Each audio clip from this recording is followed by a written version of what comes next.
Amid the public outcry now today, Supreme Court has given a big relief regarding the Aravalli Hills issue as it has put its own order of November month in abeyance. And to talk about this matter more, we have been joined by the former Union Minister and the Rajya Sabha MP of the Congress Party, Mr. Jairam Ramesh with us. Sir, what's your first reaction to the verdict given by Supreme Court as the November judgment has been put into abeyance? Well, we welcome the orders of the Supreme Court today.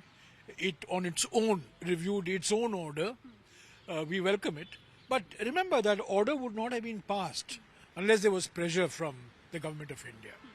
So it's the Government of India that wanted the redefinition of the Aravalli Hills to restrict it to a height of more than 100 meters.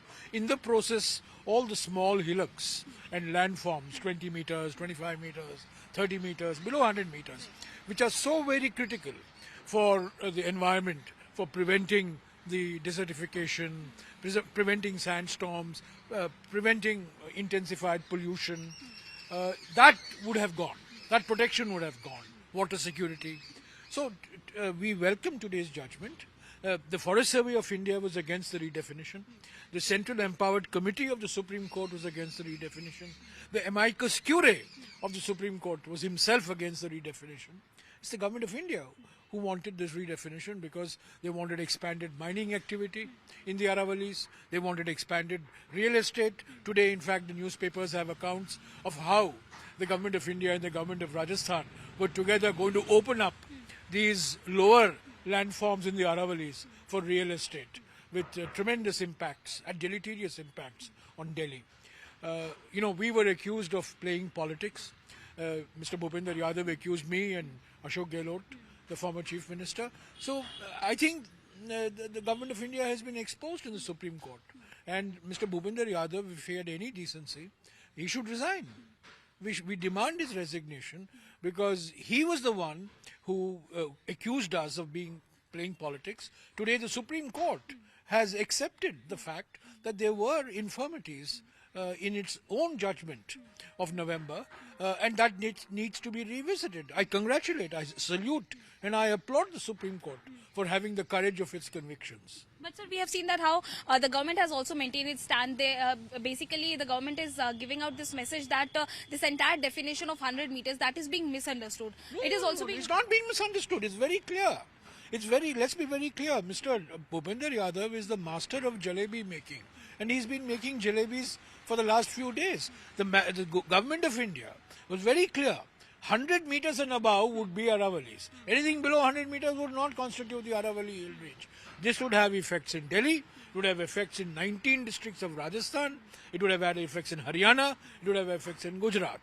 The Aravallis is already a highly degraded ecosystem. This would have degraded it even further with tremendous implications for the local environment and for climate change as well.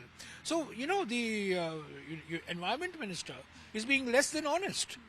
They, in fact, were proceeding on the assumption that the new definition of the Aravallis is going to be 100 meters and above. And it's only the pressure from the media, the Indian Express, the Rajasthan Patrika, many newspapers. It's the pressure from civil society organizations in Rajasthan, in Delhi, in Haryana, some parts of Gujarat.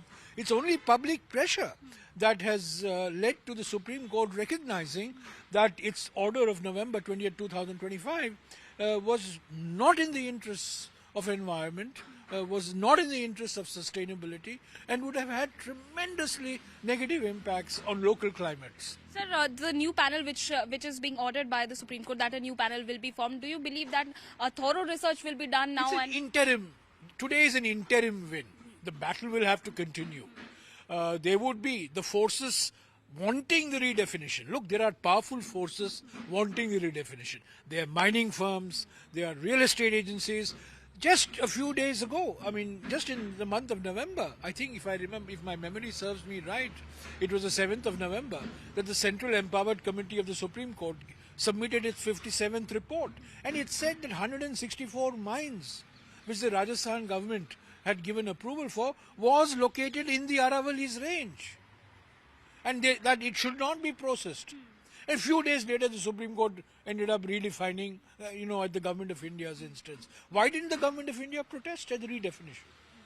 When I pointed out that the Forest Service of India had opposed to it, the minister is saying that where is the evidence? There is no study by the Forest Service. There was. I've put out what the Forest Survey of India, in an internal written communication to the ministry on the 22nd of September 2025, what it has said.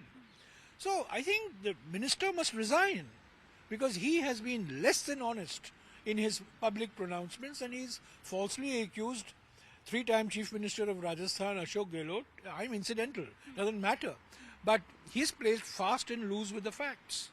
Thank you so much, sir. So that was Mr. Jairam Ramesh speaking in Times Now, as he said that this is basically an interim win which they have got. The battle is going to continue in the upcoming days as well. With video journalist Sujit, this is Nyamka saying for Times Now.